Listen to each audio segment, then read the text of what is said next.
Welcome to DAExMachiNation. Join us as we explore the mysteries of this world. Cryptids, monsters, macabre tales, and horror stories abound. Could they be true? Are monsters real?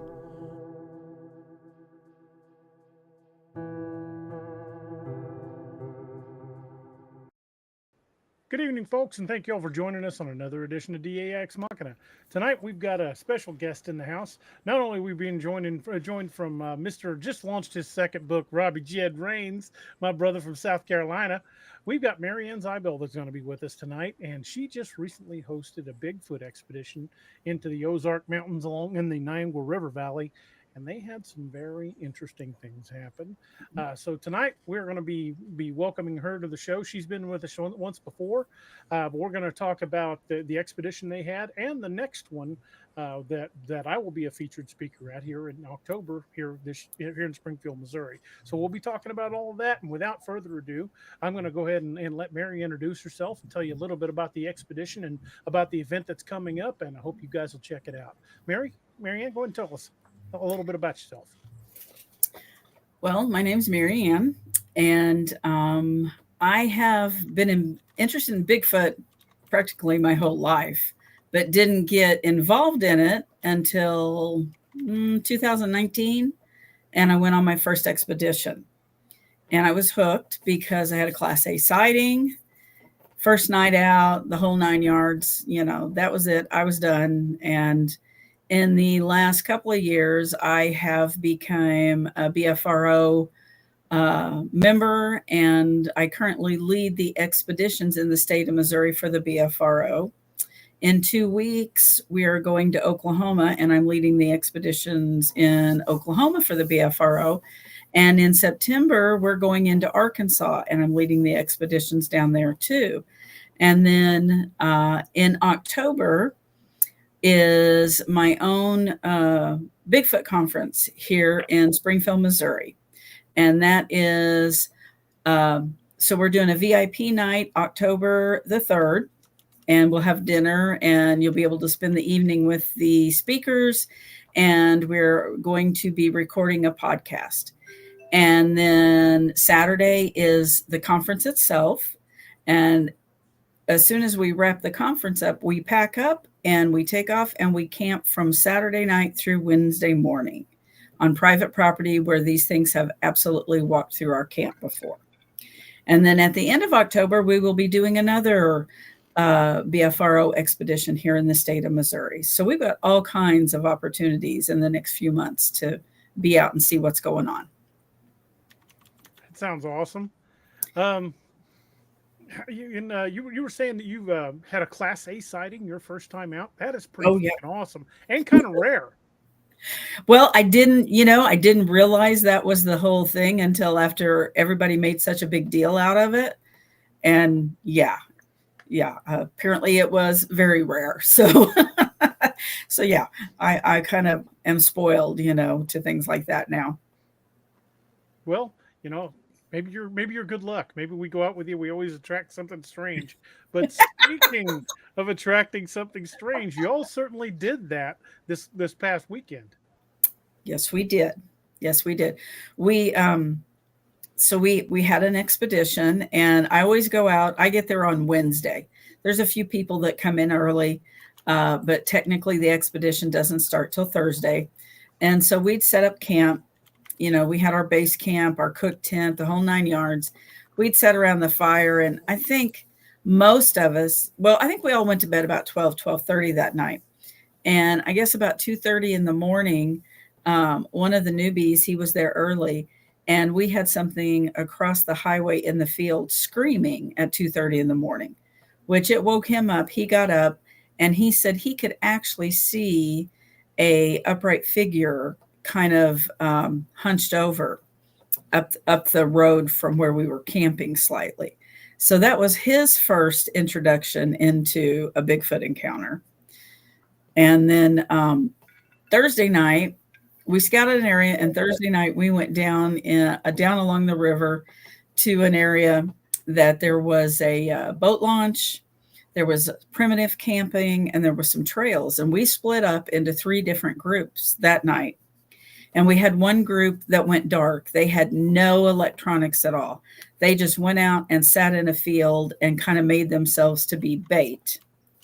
And then I had another group that was right down at the boat launch. And there was a couple of us on the boat launch and then there was about 4 or 5 around a fire. And then Robby had taken a group and they were walking the road between us. And we had some interesting things go on that evening. Robby, do you want to tell them about what went on with your group?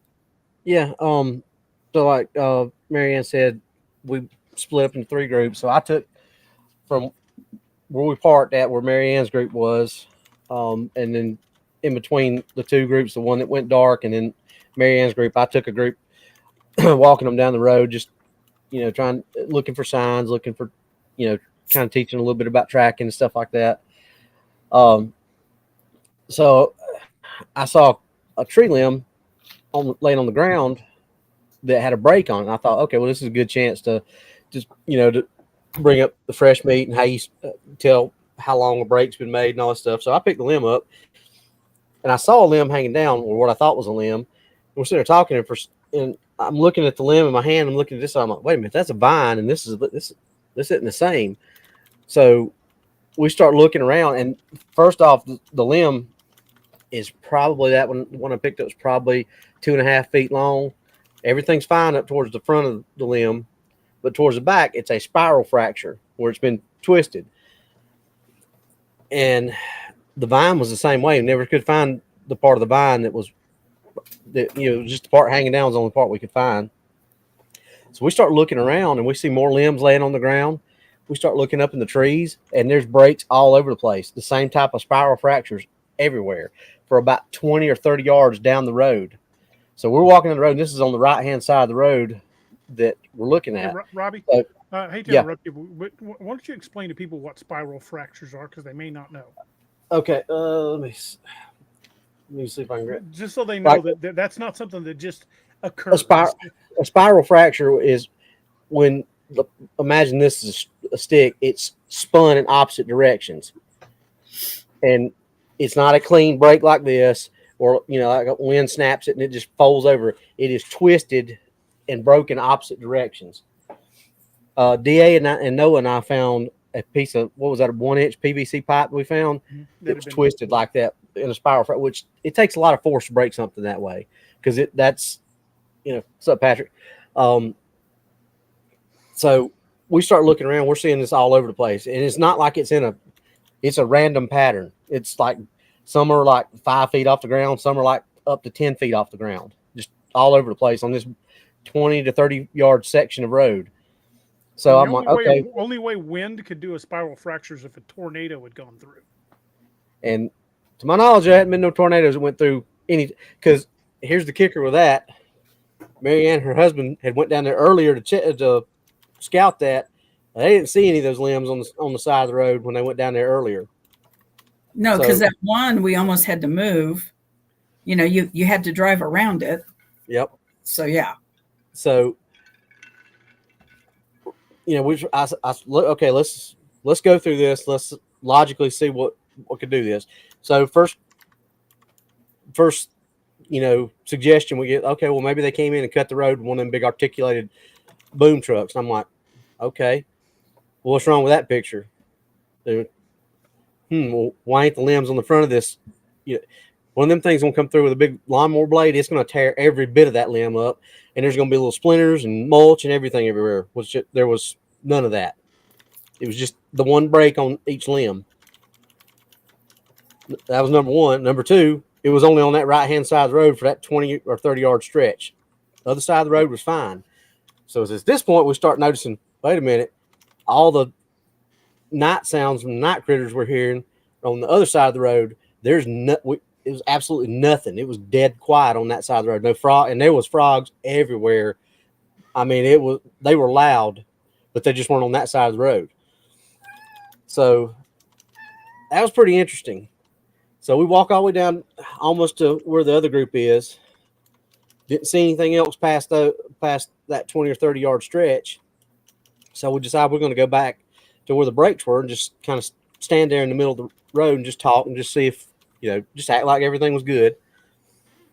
So we're down there talking, and me and the other guy that was with us, I think it was Paul. Was he one of the ones that was with us, Mary Ann? Paul, Lou, and Mark. Mark, yes. So me and Paul are standing there talking to Lou. Lou's looking to the right side of the road. Paul and I are looking to the left-hand side of the road, and Mark was walking around looking with his night vision. Well, we're sitting there talking.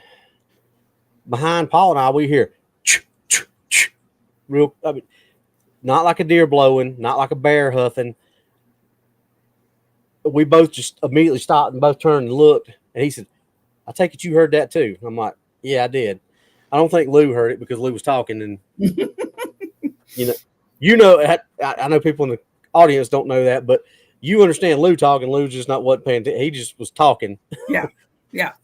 So we get Mark over there. He starts looking with the night vision. He doesn't see anything. Well, as we start moving back towards y'all, I heard something walking like it was following us. And then that's when we hear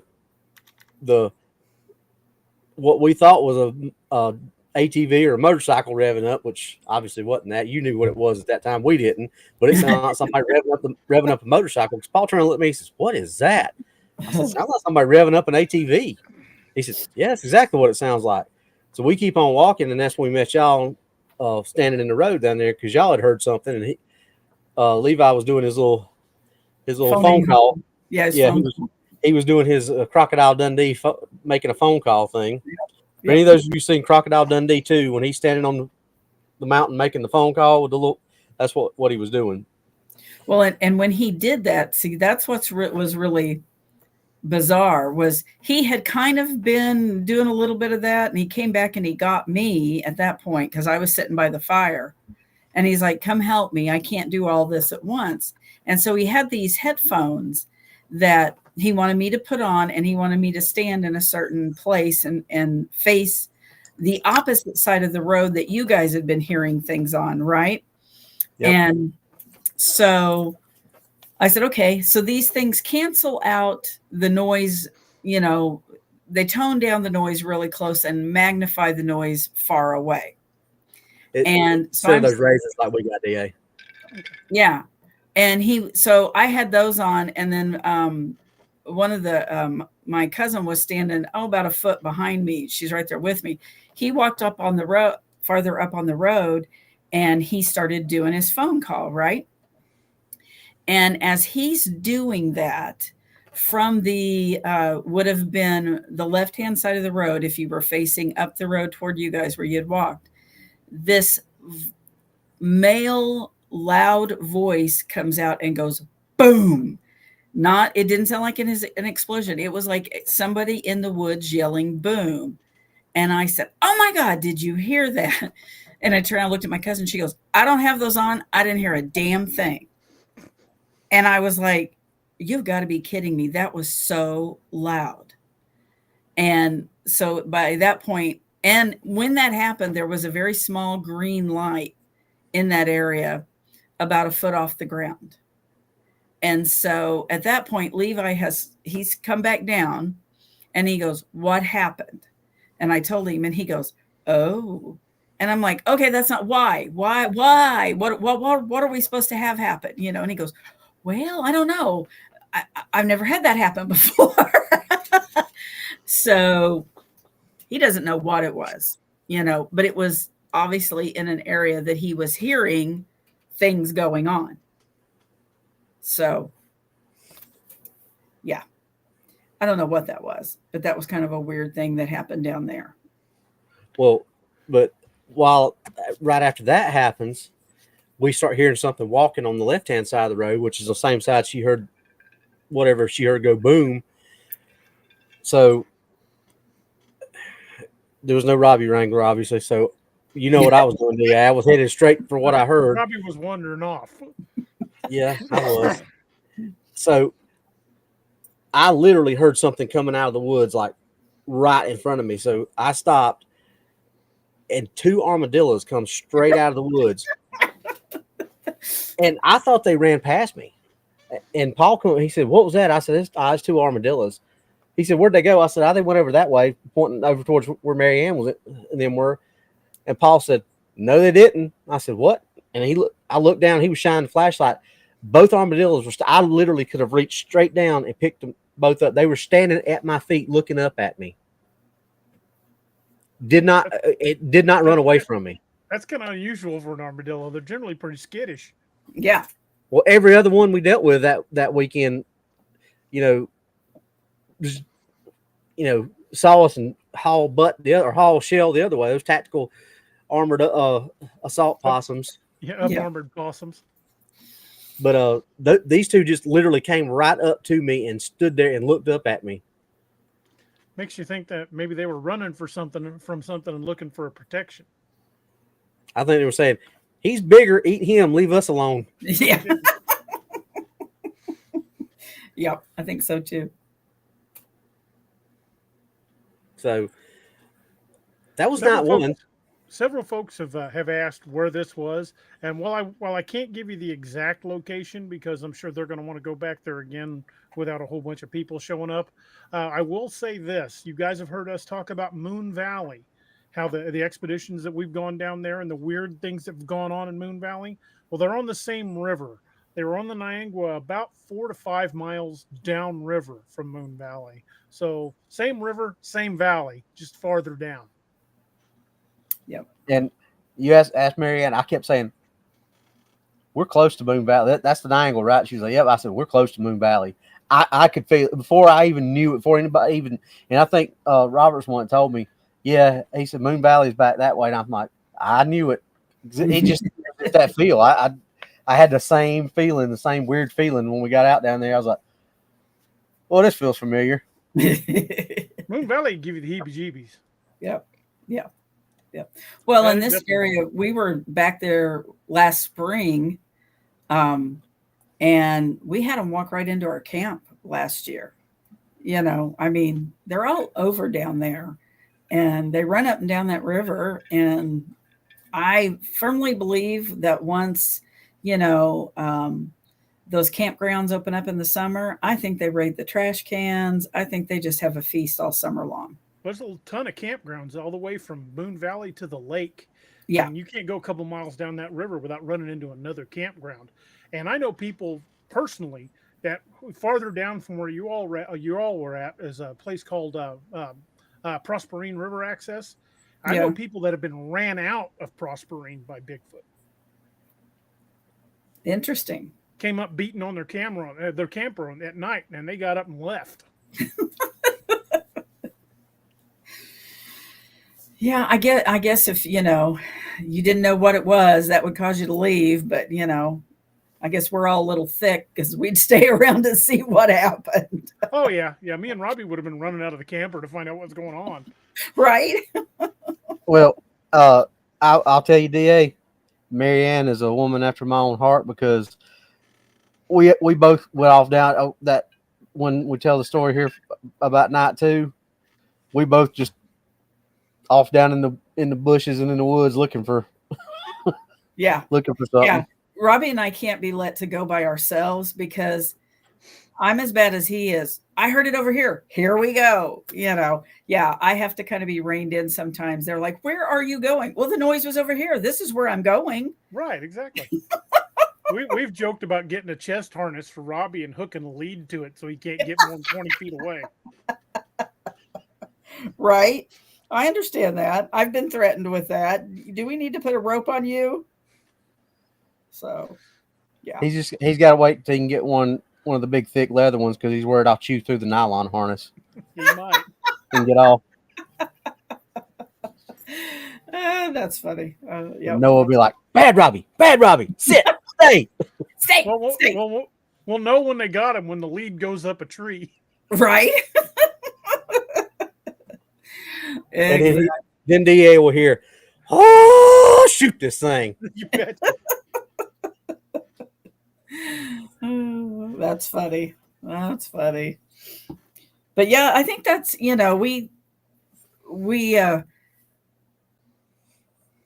so I know when you guys got back down to us, Paul was a little frazzled Yeah. because he thought something was coming out. He thought a bear was coming out of the woods at him. Well, and before we got back to y'all, Paul's like, I've been in the woods hunting, fishing, doing everything for over 40 years. He said, I've never heard. He said, that's not a bear. He said, maybe it's a bear that's doing a sound that I've never heard before, but he said does not sound like any bear that I've ever heard. He said, it's definitely not a deer blowing. And he knows, Paul. I mean, He's a hunter. He knows. Yeah. Yeah. But he was a little frazzled that night. Yeah, because by the time you guys got back down to it, I got tickled because you could tell he's usually pretty calm, cool, and collected. And you could just tell he was a little frazzled. And he was talking to me about the tree breaks. And I said, okay, well, when we get up here, we'll get out, you show me. And he looked at me like, you want me to get out of the truck? So we get up there and I hop out and I'm like, where? And he kind of comes along, goes right there. He was a little hesitant to get out of the truck. So I knew he was frazzled when he did that. I took a buddy of mine out to Moon Valley one night a few years back, and we heard like a large branch snap about 20 yards from us in the woods. And he beat me to the truck, and it was like that song by Ray Stevens, The Ballad of the Blue Cyclone. He got in, locked both doors, and wasn't about to let me in. Like, I got the key, idiot. You ain't leaving without me. Yeah. Yeah. Well, and it's funny to experience how different people who you would think would be fairly calm, cool, and collected, when something does happen, you look around and they're gone. And you're like, well, where'd they go? Again, Blue Cyclone. See them two big dudes over there? The cyclone looked and said, over where? Over where? Yeah. Exactly. But yeah, when we left out of there that night, because they brought it to our attention about the limbs and the brakes and everything. And we stopped, looked at that as we were going out. And so, as we're driving out, my husband and I were looking, and it's like, you can tell that they've been in there and been doing, trimming. But that was what was so weird, was that was only a small area right there.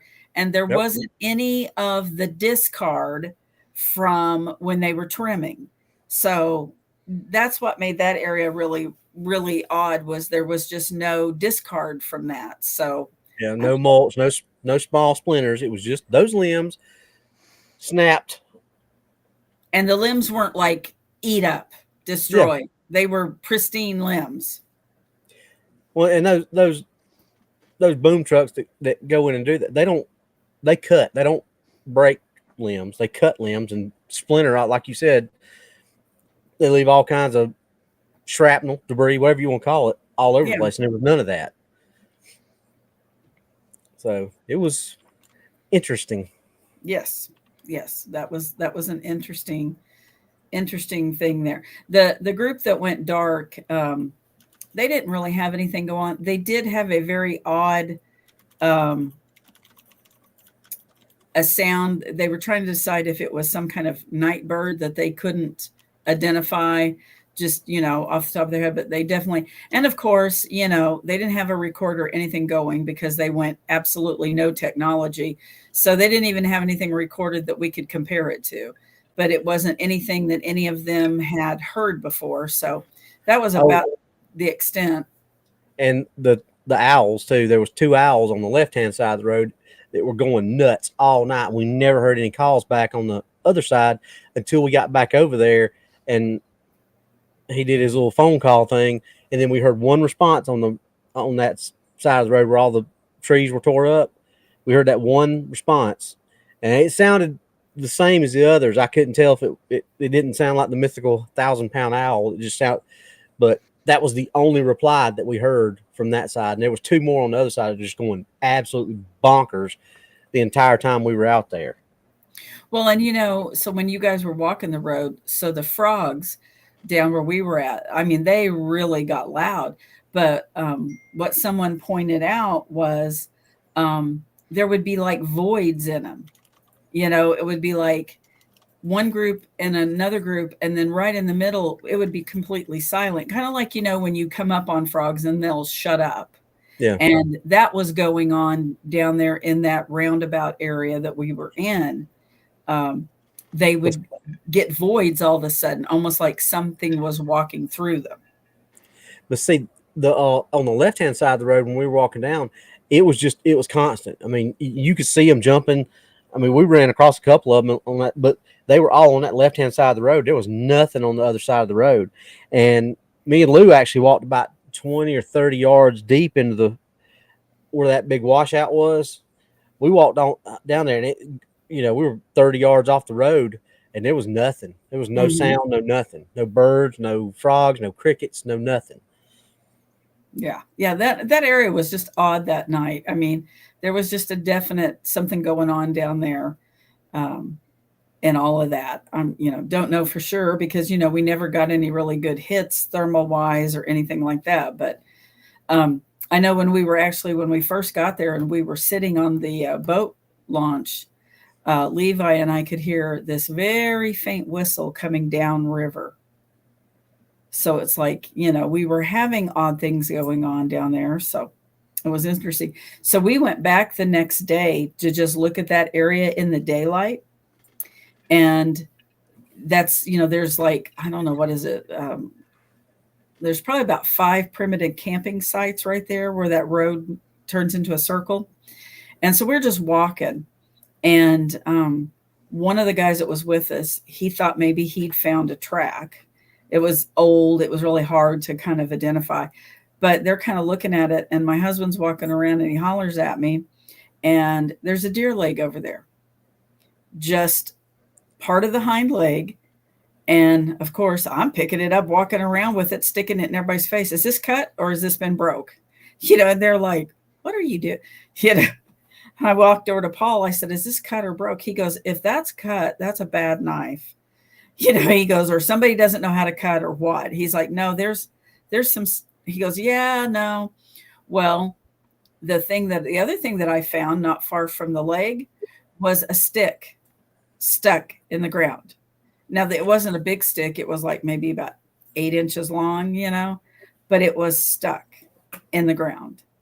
And it was like, okay, that's odd. So I took pictures of that and carried the deer leg back to camp. And she showed me, DA, looks just like the ones we found. Exactly. So you told her about the ones we found? Mm-hmm. I actually found some of our pictures and showed them to her and Paul. And Paul said the same thing about the ones we found. He said that same thing. He said that ain't cut. He said that's broke.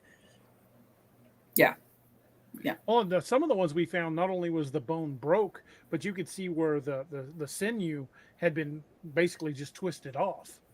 Well, you would have probably seen that on the one Mary Ann had, but it was older because all that was left on it was fur and a little bit of the bone had already kind of turned that like almost the amber color because it'd been out there for a little while. But it was like that was the only thing. There wasn't anything else anywhere, So it was like, why is this just laying out in the open? Right. And it hadn't really been gnawed on, It just some of the hair was starting to fall off of it. So it was interesting for sure. And then so that takes us up to Friday night at this point. And so what we ended up doing Friday night was we were camped because the area that we normally camp in was flooded. And so we had to camp higher up in the campground than what we normally do. And by Friday night, the water had started to go down to where you actually could kind of get down to the bottom. So we split up again, and a lot of the people went down to the river and to sit along there. They kind of positioned themselves. They had their therms because they could therm across the river. They had their recorders, everything. So there was 2 trucks of us that we loaded up and we went back down the road to another boat launch. And we got down there and, parked. Everybody got out.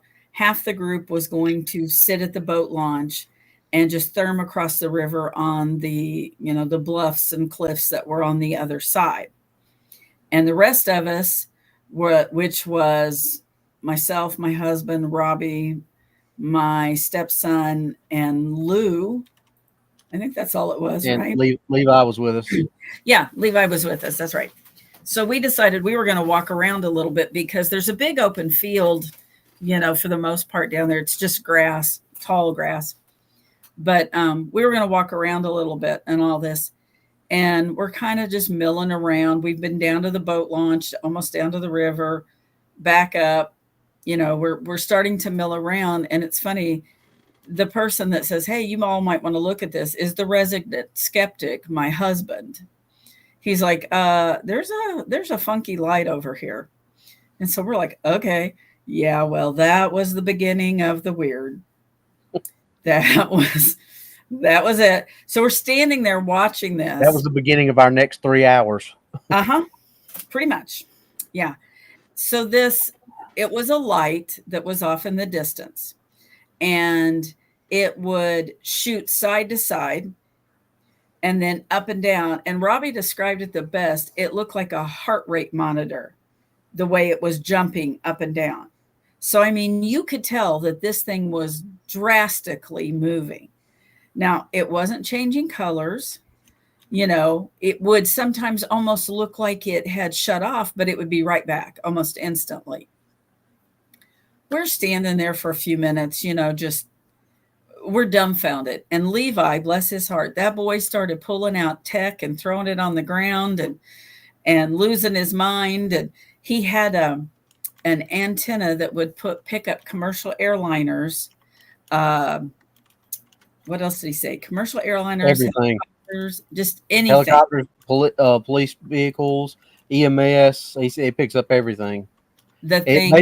It basically scans from like low band 100s all the way up to 900 band. Well, and the thing that he was getting really frustrated with it was too that it would only stop in a certain range, which that wasn't normal. Yeah, I think he said it would bounce back and forth between 200 and something and 400 and something, and then just keep repeating the process. And it's supposed to scan from like 100 all the way up to 900, but it was just caught in that 200 to 400 circle. I mean, something was jamming the higher frequencies. Something was going on because it wasn't working, and he'd throw it on the ground and back and forth. I kept going, Levi, you're not going to stroke out on me, are you? Because he was pretty wound up. And what was funny though is once we noticed the light, there were no more airplanes flying over, and there had been because someone had been watching a satellite, and we'd seen a couple of airplanes, just in passing as you're looking around, you see that kind of stuff. And it's all of a sudden, it's like, it's not there anymore. And we had to drag Lou up because Lou thought we were all looking at like an orb, and he was like the little kid kind of kicking the dirt in the corner. He wasn't interested till we got him over there and he started looking at it. And first he said, is it an optical illusion? And I looked at him, I said, that we're all seeing? Right. He goes, yeah. Oh, well, yeah. Okay. Yeah, that's true. That's true. So yeah, once we got him engaged in it, he was like, that's it. We got to figure out what it is. And so we sent him down to go get John. And so John came back up, John and his fiance, and John has, a pretty nice FLIR. And we said, see if that thing's got a heat signature. And so he's like, what is it? We're like, well, we don't know. That's, come on. That's the point. So he starts hitting it and he goes, there's no heat signature on that. And Levi's like, what? And so anyway, he kept on, and he never could get a heat signature on the thing. So there's no heat signature. It's not making any noise. It's radically moving from side to side and up and down. And they bring the rest of the group up there at this point. And a couple of John's sons were, they were into UFOs. So they're just like eating it up. Levi wanted a green laser light at this point. And so a couple of the gentlemen that were with us actually had one. So they got it, brought it back up. And we're having this discussion as Levi's, trying to hit this thing with this green laser light. It's like, Levi, what's this do? Oh, it draws them to you. And it was really funny because at that point, the discussion starts in on, do we run? I'm like, no, you don't run. That makes you pray. They're all looking at me like I've lost my mind. And at this point, Robby and I kind of look at each other and he goes, you know, you're coming on the podcast, right? After we've all stood Always there. thinking. Well, and we're all standing there. And it's funny. We just would do rounds of what the hell is it? What the Okay, hell? now while all this is going on, I'm trying to call DA. So DA, you want to pick it up from here because you got kind of worried there for a second, didn't you? Yeah, because like the phone kept cutting out. Robby would get through, and I said, "You okay?" And I hear, "Yeah," and then it just went dead. I'm like, "What the hell's going on?" So I called him back, and it wouldn't go through. And he calls me back, and it wouldn't. And then I got like a word and a half, and I'm like, "Something's going on." So I was about in the process because you guys were an hour and a half away from where I was at.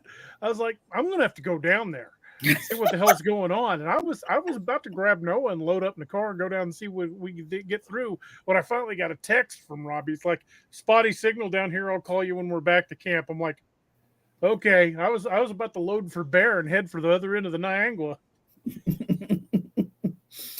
Well, so at this point we've probably been watching this thing an hour, and so we're like, okay, what do we do now? Because this isn't getting us anywhere other than, you know, we've all videoed it. We're all watching it. So, you know, we're like, okay, let's see if we can get closer to it. So what we decided to do was my husband and I, Robby and my stepson all got in the truck. We told the rest of them, we're like, stay put. Let us see if we can get closer to this thing, right? So we started back up the road and we were keeping an eye on it. We could see it. And so as you start up the hill, there's a small little area where it flattens out, and you can there's another road that goes over. It's like the access road for conservation. You can't drive, but you can walk back there, right? And so we pulled back there and we thought, okay, let's go see if we can get back here or farther. We hop out, go around the gate, we start down, and this building starts to kind of take shape. You can see it. My stepson's like, oh, hell no. He goes, this is how every horror movie I've ever seen starts. We're like, come on, you know, and we don't have any lights on at this point. We're walking in the dark, right? And so finally we get a little closer and Robby's like, screw this. And he lights it up, you know, and he's like, okay, this is just a maintenance building. And so then he's like, flashing toward the woods. I said, yeah, there's something reflecting over there. And he's like, okay, stay put. He's like, I'm hot. You stay put. I'm like, all right, you know. And yeah, he gets down there. It's heavy equipment. It was just reflecting off that. But at that point, we're radioing back to the group that stayed. And he's like shooting his flashlight up to see if they could see us. Well, they could see us. But where we were at, it wasn't going to get us any farther. You know, that just basically stopped. So we go back to the truck, we get back in, we start back up the road, and we can see this for quite a ways up the road.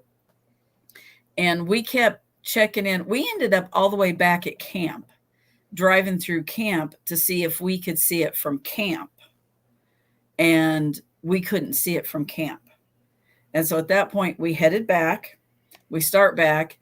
And at one point I said, do you need to call DA before we lose signal again? I'm like, oh yeah, I might better call him. Yeah. He's like, yep. So we pulled over. At this point, we can see it. We're watching it. And he's on the phone with DA. Yeah, he was describing it to me, but it didn't really sink in what you guys had seen until he showed up at the house with that video. I was like, holy crap. Only I think I said something a little stronger than crap. You didn't say crap. Yeah, it wasn't crap that I said. Yeah. And we ended up, you know, after we waited till he got done with his phone call, because we knew if we went down any farther, he's going to lose you again. So at that point, we started making our way back down to the group. Well, when we get there and get out, we have found out that Lou, Mr. Skeptic, and Levi have trampled out through the field that has, you know, waist high grass and everything else, you know, trying to get toward it. And Lou said it never looked like they made any progress of getting closer to it. It just always looked like it was farther away. And they came back, you know, and They'd shot it with laser lights multiple times. They did say at one point when they were shooting it with the laser that it started to turn red. And so one of the gentlemen had a video of that, and you could see it did turn red on there. But we stood there probably another 30 minutes, just, eliminating all the things it wasn't at that point. And we get back, we finally, like you said, we're looking at somewhere but 2-3 hours messing around with all this. We get back to camp and everybody's kind of talking, and we had talked about debriefing then, and all of a sudden it was like I had an adrenaline dump and I couldn't keep my eyes open, and I had to go to bed. And that's, Robby got, him and Levi were out there till way up in the morning then. And that's the night that Levi got the eye shine across the street after everybody had gone to bed. And he got some pretty good eye shine across the street. What color was the eye shine? Did he say? Let me see here. Well, and it was reflection because he did hit it with a light. So it wasn't self-illuminating. It was, he hit it with a light. But what was funny was it didn't run from him because he walked up toward it. And I think that scared him. And it looks like it's white from what, it's not the best video, but it looks like it's white. So, but, so that would put us now where Saturday morning we got up, we did our debriefing because everybody that was down at the river in camp had no idea what we were dealing with. And so we told, we were talking about all that the next morning, and they all were like, what? They thought we'd lost our minds, but there was several of us that had this mass hallucination. So we discussed that, and then Robby left, and we went back to the same spot the next day, that morning. And I had two gentlemen that had drones, and I pointed them in the right direction. And I said, get me back there. I want to see what's back there. So when they launched the drones and took off. So the maintenance building, if you went back just a little farther from it, there was an open field out there. Then after you got from the open field, it was nothing but forest. There's no houses back there. There's no outbuildings back there. There's no light poles back there. There's nothing but trees back there. You could see the river. They were showing me because I could watch it on their drone as they were flying in real time. There's nothing back there. If you go on Google Earth and look at the Niangua River and follow it, it is heavily forested on both sides of the Niangua, all the way from its source, which is, I believe, over in Webster County, I believe is where it starts. Yeah. And all the way to Lake of the Ozarks. Yeah. And I mean, I believe that because there are places that it's thick up there. And, but yeah, this area where this thing was at, because we kept, okay, is it a pole light we're seeing?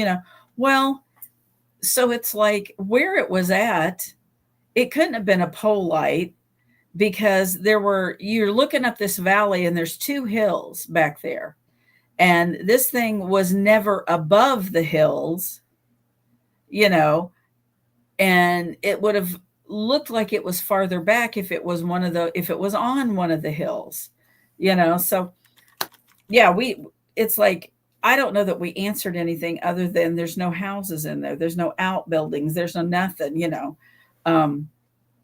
we even drove down this road that was, come to find out we were trespassing, I mean, we thought it was on the conservation side. Well, it wasn't, but anyway, so we got out of there, but yeah, we were just looking, trying to find anything that would help us explain this. So, Levi decided later on that day he was going to go down there right before dark because we had some people speaking and he wanted to go down there. So he went down before dark. Well, what was funny, he got sidetracked on the way down because he found a bent over tree that the end of it was shoved into the ground. And he'd hopped out of the vehicle, took pictures, sent it to me, went on his way. Well, he came back to camp right after dark, and he goes, "It's not there tonight." And I'm like, okay, I don't know if that's a good thing or a bad thing. It's not there. Okay. So he went ahead and went on home because it was supposed to start raining. And several of the people were like, yeah, we're going to head home. We got a long drive. We want to get out before it starts raining. So by Saturday, Niagara River Valley is not the place to be when the rain hits. No. And they'd already seen how the river could be, so there's a very good chance you could wind up stuck for several days. Right. Exactly. So we were kind of, we had picked our spots. We knew we could get in and out of them. We weren't, in spots that we couldn't. We took off. Well, it got to raining. And, it's like, okay, you can't hear anything. You can't really do anything, and us and another truck had sat there for a while, and we were contemplating, we're like, okay, we're not getting anywhere doing this. And I said, well, we could go check the light out again. And it was really funny. One of the guys in the other truck hollers about that time, "What do you want to do?" And I said, "We're talking about going back to the light." They said, "Oh my God, that's what we were just talking about too." It's like, okay, let's go back to the light. So we go back over there about 11 o'clock this time. And that damn light was back out. I don't know what time it came out, but it was back out. And the movement was even more dramatic Saturday night than it was Friday night. It seemed like it moved in bigger, like when it was back and forth, it seemed like it was more dramatic than it was the night before. So do you think it was just a random light or an intelligent light? I think it was an intelligent light. The feeling I got off of it was mining for something, because it was like it kept doing this back and forth. Now there was a time or two where it did a flip, like a circle, but it would jump up and down. And I wondered when it was jumping up and down if it was going down and picking something up or getting closer to be able to get it. And because it just kept back and forth. And it just that was what I thought of watching that was, and, we were kind of questioning Levi when he was there, because he is a ufologist and he has a little more knowledge about that. And he was talking about pink granite. And he said that area is heavy in that. And that tends to, in areas that are heavy in that there tend to be a lot more sightings of things. So that just kind of, made me think maybe the whole mining of something was what was going on, because it didn't pay any attention to us. We're shooting laser lights and things at it, and it never deviated from what it was doing other than changed color a little bit. Well, the bluffs along the Niagara there's a lot of caves in those bluffs, and most of those are limestone caves. And we all know about the weird properties of limestone. Yeah. So yeah, I think it was something along those lines. It's just mining up there. So he had a lot of friends that are ufologists, and I think he said there was some MUFON sensors in that area, and that they had been recording a lot of things going on in that area at that time. There's a long history of UFO sightings in Missouri, but the majority of them seem to be around Whiteman Air Force Base and the old Richard Gebauer Air Force Base. Well, I know over in Piedmont, there's a lot over there also, and that's a whole mining area over there. Yeah. And, that makes a lot of sense with the what we're hearing, but yeah, that, I have no idea what it was, but it sure was on a mission. It seemed like. Yeah, well, it seemed to me like it was on a pattern. Yeah, like I'd mentioned to you before, that's not the first time I've heard somebody talk about being out looking for Bigfoot and seeing a UFO. or saw one, had a Bigfoot sighting, and then not long after saw a UFO. So it's not like that's the first time I've heard it. It's just rare. But it makes me wonder that if there's UFOs in the area, I don't know if it gives credence to the theory that Bigfoot are of an alien origin. I think it just means that whatever's coming here from other galaxies is just as interested in them as they are us. Could be. And if there are another upright hominid species on the planet, if they're here to study intelligent life, they'd study it. Yeah. Yeah. Exactly. And I mean, like I said, there's enough active Bigfoot activity up there that they can definitely study them up there. That's for sure.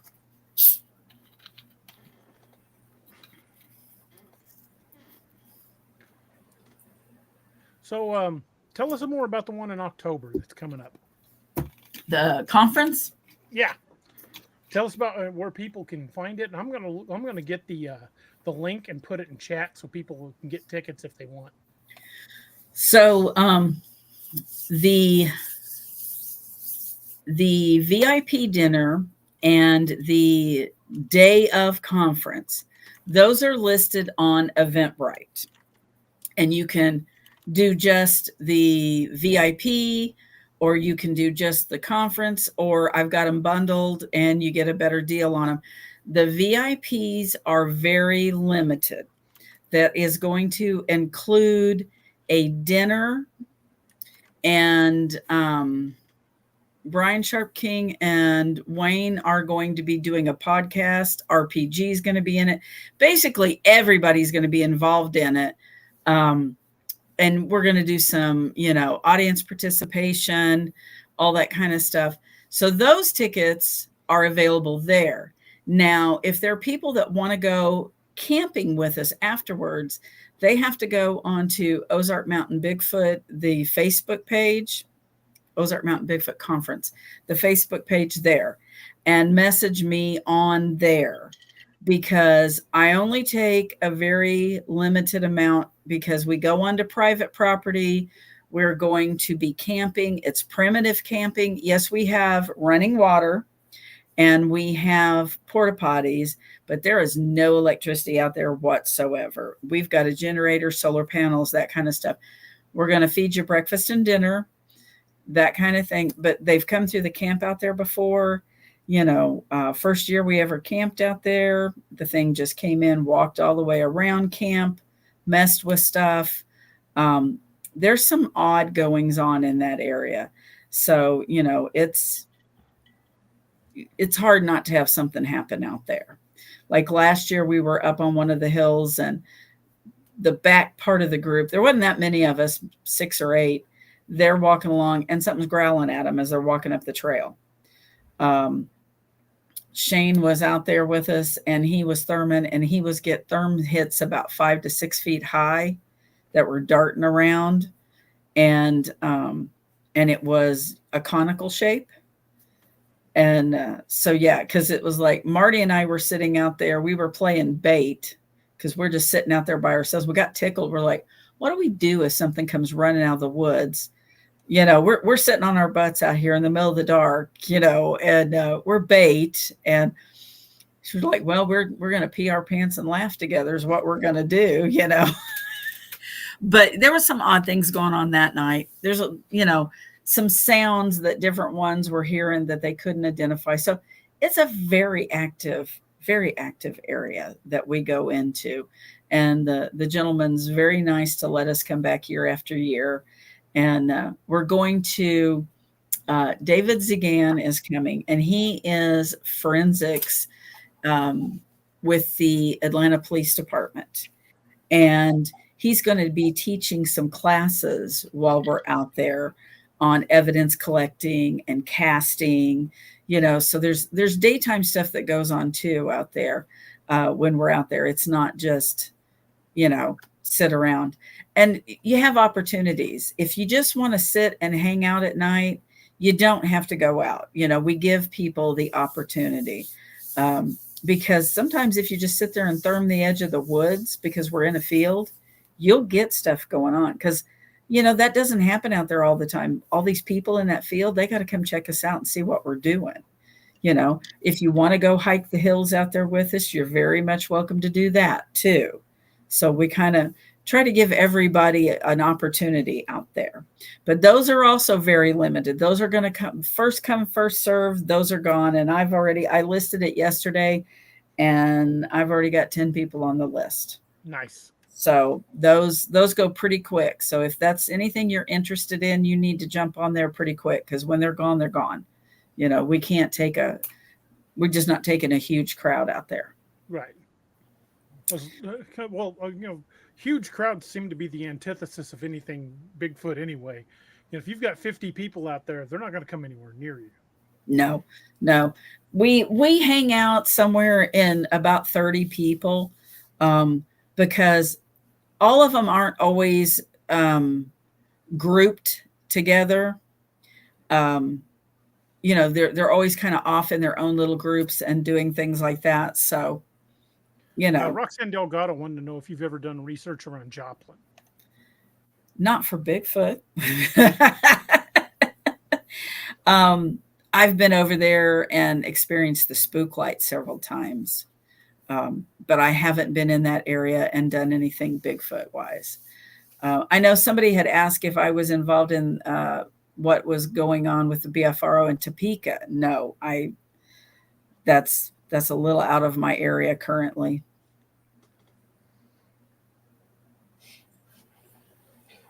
Well, I gotta say, I was really impressed with how you ran that, and I had a really good time, and it was definitely worth the drive down there, because we definitely got some activity. We got some stuff that I've never ever seen or ever thought I would see. So. We definitely did. One of the guys that helps me do the expeditions, he calls me a Bigfoot magnet, and I'm like, I don't know if that's a good thing or a bad thing. And he goes, you beat all to have stuff happen when you're out in the woods. So it's like, I guess if you guys want more activity, take me with you. I think it's a combination of me and you both, because DA and I have never been out together where we didn't find, see, hear, or have something. I don't know. Instances, not the best of responses. True. Very true. Very true. DA, I told Robby the next time he's up here and you guys go, I want to go. My husband and I go with you. You all just holler at us. We could take you to some pretty woolly places. I'll go. I'm a glutton for punishment. I'll try anything once. Steve Payton wants to know if you've done anything up around the St. Louis area. I personally have not. One of my, and I call them my investigators. They're not, but it's a team of us. I just refer to him as mine. One of the gentlemen that's a BFRO investigator. He takes care of the St. Louis area. Another gentleman has the northern part of the state. Now, we did go to private property up in the northern part of the state last year. And this gentleman claims he has lived on this piece of property 30 years, and he hasn't, that he's seen them. And Patrick, I will tell Robert hi for you. We camped the weekend up there. There was like 6 or 8 of us. And, usually like when you hear the wood knocks, you get a couple of them, right? I've got them recorded 6 knocks in a row. I've never heard 6 in a row. The most I've heard is groups of 3. Yeah. That's something like that. No, there are 6 in a row. And we were like, what? And it was really funny. We found it's so thick up there, like the vineage and everything. This one area, Shane gets me and he's, come here, I want to show you something. So we're hiking around through there, and it's a wall of just vines, but there is this path in through it, right? And he looked at me, goes, you know how bad I want to go in there? And I said, no, you cannot go in there. I said, we're packing to leave. I don't have a rope to tie around you to drag you out when something gets you. I said, there's just, this is Robby. Yeah. I'm like, I'm ready to go home. You should have done this the other night, and he was kind of laughing. He goes, okay, fine.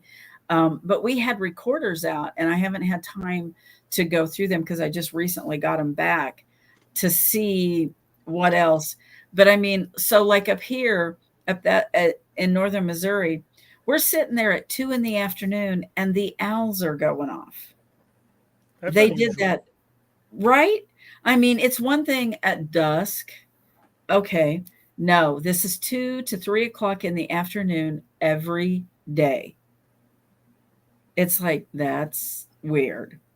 We had things being thrown in the little lake that we were next to.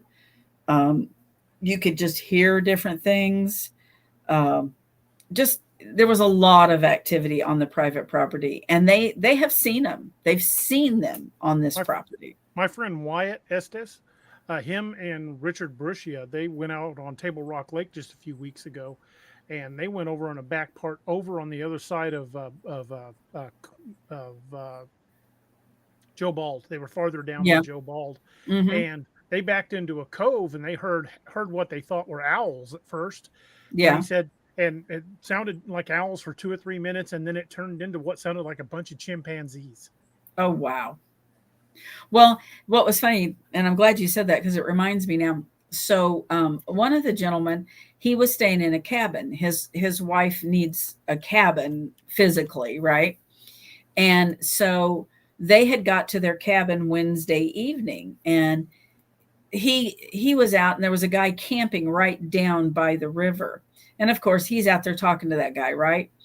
And they got to talking about things. And the guy told him the night before, so that would have been Tuesday, he said, I'm sitting out here. And he said, it sounded like a bunch of monkeys across the river. So yeah, we had chatter the night before. That guy had chatter up there the night before we got there. Did you ever hear the recording that was done just down the road from Robby's house? I told her about it, but I didn't have it with me. So yeah, I don't guess I have. Yeah. I don't believe this was a Bigfoot. I think this was a dog man. This was the story that I told in my talk that night, Mary Ann. But I didn't have the audio, so listen to this. Partially what inspired Robby's book, but this was recorded. What do you say, about 10 miles from your house, or 5? It's probably more about 10 to 15. It's not far from Rodney's house. I mean, it literally is just down the road from Rodney's house. Okay. Well, check this out. This was captured with a Ring doorbell camera. And you'll hear a couple voices at the beginning, but that was just that was a screw up when we were trying to cut out part of the audio. So ignore the voices at the beginning, but then you'll hear outside noises, and that's actually when the thing starts. So okay. Here we go.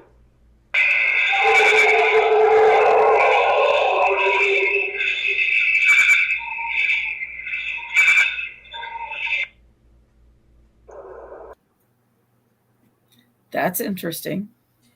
Yeah, that sounds like a big wolf. In fact, it sounds like American Werewolf from London. Yeah. Well, and it's funny that you say that because the gentleman, so it was after the first of the year on this private property that we do the Bigfoot conference. So he'd found some odd tracks that we were looking at. And he's like, every few months, he goes, I have what I think sounds like a big hyena out here. We're like, what? He goes, yeah, I've heard it a couple of times. He goes, it sounds like a combination of a wolf howl and a hyena. So that's where we're going to keep. Those are generally native to Missouri. Right? So it's like, what's that?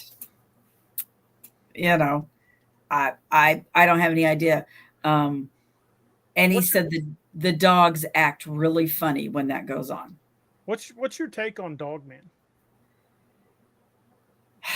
That's not a rabbit hole I've gone down, but this is my thought process. To me, Bigfoot is biologically possible. Dogman's not. You know, I would argue that case with you, because when you start digging into the history of Dogman, because the word Dogman wasn't coined until like 1996 or something like that. Right, because the cynocephali have been reported since the Romans and the Greeks, which basically translate as having the head of a dog. Well, and aren't, they're kind of like the whole werewolf thing. Mm-hmm. It's like, okay, but even because don't get me wrong, I love the whole werewolf legend. I mean, I grew up on that kind of stuff. I love that crap. But that's all about transforming. And like I said, I don't know enough about Dogman to argue or anything else. That's just something I haven't gone down. But it's like, if to me, what it sounds like when you're talking to these people is that these things stay in this form all the time. So it is a man's body with a dog's head, or, a wolf's head, or whatever it is, right? Okay, well, that sounds like Egyptian. Is that not Anubis for you? Anubis or Whipplewet? Yeah, along those lines. But I mean, biologically, it's like, okay, but I don't know. Sometimes I wonder if it's a misidentification, just a species of a Bigfoot that has a more pronounced, nose, mouth, snout, whatever you want to call it. Maybe it's that. I mean, I don't know. I mean, at this point, I may have to start looking at it all, because apparently, I'm going to have to start looking at aliens now. So, well, the Catholic Church referred to Saint Christopher as the dog-headed saint. In fact, a lot of Catholic iconography have him with the head of a dog. And I've heard that he wasn't cured and became human until he performed his first miracle.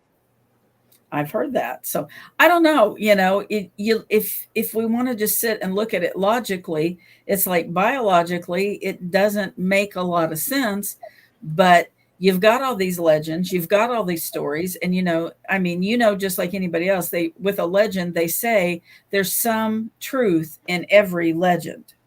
Yes. There's some truth to it, so it's like, were these just people with defects, that this is where it started, but how did it continue to propagate? Why there's a lot of Native American lore on creatures like the Dogman. Well, and in their lore, isn't that a lot like Skinwalker? Are those two kind of close? Not really. Skinwalker is a Navajo legend, but there are other tribes that talk about, like the Olongadog of Cherokee legend, the spirit with knife teeth.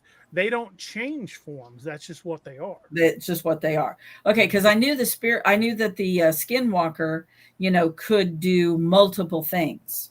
It's not just can take on any form, but that's that's strictly Navajo. If people are saying they're seeing skinwalkers in like Appalachia, that's not true. They're seeing something else, right? Because that is strictly Navajo. There are no other areas where that has been documented.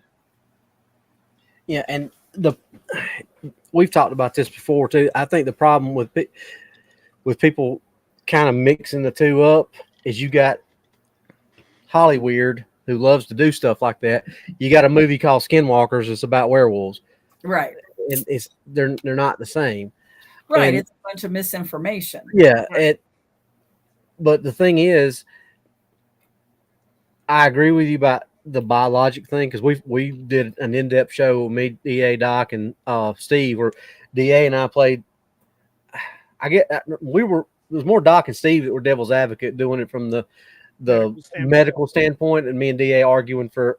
So we got into letting Steve and Doc be medical nerds for 2 hours about how this could be or could not work. But if you look at it strictly like that, werewolf is a German term, and it means wolf man or man wolf, however. But if you look at it strictly on those terms, yeah, it's probably biologically impossible. But if it's like DA said, and it's more of these things are like, that's what they are, they don't turn back or shift back and forth, I think it's a lot more possible and feasible, strictly because, like we said, every legend and every myth has some grain of truth in it. So if these things were around and people were seeing them, it's like what was the Roman legion that supposedly got taken out by a group of them, DA? No, we don't know what took out the ninth. They just marched north of Hadrian's Wall and were never seen again. But wasn't there one of the journals of one of the Oh, there's a story of an ambush of a Roman legion in the Black Forest of Germany, that they claim that there were wolf-men creatures there that helped attack the legion. But that's one of those stories that it can't really be confirmed because it was told secondhand like a century later. So it's hard to say. But by the same token, though, there are actual Roman and Greek records that exist from Alexander the Great and the early Roman Caesars, where the Romans in North Africa and the Greeks in the Indus River Valley fought these things. Yeah, it's definitely interesting, and it's kind of like I've always said with like UFOs, aliens, whatever, it's very arrogant of us to believe that we're the only intelligent life forms there are, and it's like, I'm to the point with all this that I'm not saying that it's not possible, because I've seen too many weird things. It wouldn't surprise me for one of these things to walk out of the woods. It just wouldn't. I've researched Dogman a lot, and I was very interested in the subject. But I wasn't sure. Even looking at all the historical data, I really wasn't sure how I felt about Dogman until I saw one. When I saw one in northern LBL, yeah, that kind of changed things for me. Mm-hmm. And it was a broad daylight sighting, and was no mistaking it for something else. Yeah, yeah. I know somebody that said, I've seen something. He's a Bigfoot investigator, but he's like, I've seen something, and he said, I'm just choosing not to go down that path. It's a dark path. I mean, once you're on it, things that go bump in the night don't sound the same anymore. Right. And he's like, it didn't have the same ears. He goes, it was different. And he's like, yeah, no. He goes, I go to the woods differently now. He goes, I still go to the woods, but he goes, I go to the woods differently now. Yeah, I've always gone like deer. I grew up deer hunting and turkey hunting, not anything else you could hunt in the woods of Missouri. And I always, when I'd spend time in the woods, I was always armed. But now I'm very well armed. Yeah, I've had to do that now too. My children were, about to have me committed because I wasn't going to the woods armed. So on their behest, I now am armed, not because of the Bigfoots. It's more because of the North American meth head, Yeah, we've often told people, because we go out whenever Robby and Doc are in town, or whenever any two of us are together, we're in the woods. And we've often told people, if you're going to go out in the woods, have a way to defend yourself, because there are things out there that can and will kill you that have absolutely nothing to do with cryptids. Exactly. And it's more that than the cryptids, And what happened to us the night before we were. Yep. Before we saw the light. Oh, those two crazy women in that truck, they were all over the place. They were just. Funny story about that. They drove through, and where that's at, DA, that big circle of the parking lot. They drove through and drove down where the other group was, and then they come circling back around. So I just eased over on the other side of the road.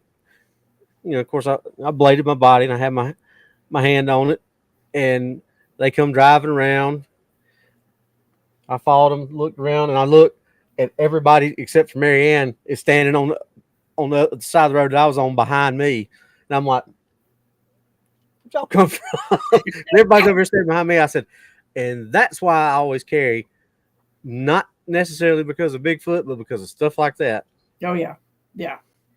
And then it wasn't long. They were on the ridge above us on the other side of the river driving around, because it was the exact same truck. You could hear it, They were just out looking for trouble is what they were doing, and they were not expecting to find all us down there, There's another question for you, Mary Ann, from the chat, from just a guy who yaps. He says, let me bring the question up. He said, have you or the BFRO ever encountered something with the physical features of a Gugway/Janoskwa on your expeditions, or only the Patterson-Gimlin type of Sasquatch? Personally, I've only ever got the Patterson-Gimlin. And now I can't speak for other, for the most part, everything that I have heard about you know, that they give credit to here in Missouri is a lot more like the patty. You know, some of them may have a little more human face, but it's that big, bulky, hairy, you know, that seems to be predominantly what we're finding in the state of Missouri. And right now, I've been on expeditions in Kentucky. Oh, that was a whole nother things, you know. It's funny how when you go to the different states, the things that, you know, you end up with. But no, it's predominantly patty type with some variations on her is what we're coming in contact with. And those seem to be the most commonly reported. But you know, the other ones are the ones that really scare me because those are the ones that tend to be more aggressive. Yeah, the patty ones seem to be fairly docile as long as you're not out there being an idiot, you know. It's like if you kind of go out there with a calm intent, because since I've taken over and I'm leading the expeditions, we don't go out and hoop and holler and beat and carry on a lot. You know, we just don't, because first of all, we don't know what that means. So we go out and make ourselves more of like an attractant or a target. You know, I don't even like to really call ourselves targets, but, you know, we just put ourselves out there in areas that we feel like it's going to be a good opportunity and let them come into us, Right. you know, and, you know, we try to be quiet. I mean, you're never going to sneak up on one. That just doesn't happen. They know you're there before you're there. And, you know, we just out there hanging out, having a good time, enjoying ourselves out, and they kind of come into us, you know, and we've had that happen more times than not. So haven't really ever had a bad experience with any of them when we've been out. You know, we've had you know, got ourselves scared a time or two, but just because we didn't know, you know, it was kind of unexpected more than anything else type of deal. But nothing ever, you know, people talk about having violent encounters or aggressive encounters. I've never had anything like that. But I think it's also about how we go about ourselves in the woods. And I think too, like we said, I think it's the area and what species you got. Because listen to all the stuff that Fred gets from up there, his encounter and the encounters he gets from other people. You know, but it's not, like we say, you just look in nature. Everything up there is bigger and meaner. You know, there's more moose attacks up there. There's more bear attacks up there because food's scarce, and it's a hard scrabble life up there. Exactly. So everything is meaner up there. So I mean, like I said, I think a lot of it's where you know, if we went up there and did an expedition up there, we might have different experiences than we've had down here. Oh, I'm sure we would. I'm sure we would. And after I started listening to Fred, I was like, oh, maybe I don't want to go do that in Alaska. Well, I still do. I still definitely want to go. In fact, one of our bucket list things, if we can ever come up with the money, is we want to do a boots on the ground investigation in Port Chatham. Oh, see, now I'd go do that because honestly, and I might be wrong here, you know, the thing that always hit me every time I watch anything about that, it's like they talk about all these people that ended up dead. It's like, I think they had a serial killer. Maybe, but a lot of people described, you know, a large, dark, hairy creature coming into the town at night. And there was that one guy that was killed by having a huge piece of farm equipment dropped on him that no one could lift. Now that one, you know, that could be different, but it's like, you know, to my knowledge, they never did, you know, it was just, oh, this is what it was. It's Bigfoot and everybody's moving out, you know, it's aggressive. It's like, well, you could have had a serial killer in your midst. That's possible, you know? But all reports of the Nantinaq are always more violent. Yeah, everything. Yeah, like you said, everything up there is more aggressive, but I'd go. It's like, look at bears. It's an example I've used many times. And look at bears down here in the lower 48, especially around in our area. We've got black bears. Black bears will eat just about anything: roots, berries, you know, plants. But they will also eat meat. But it's it's more likely to find them chewing on roots and berries because they eat what they find.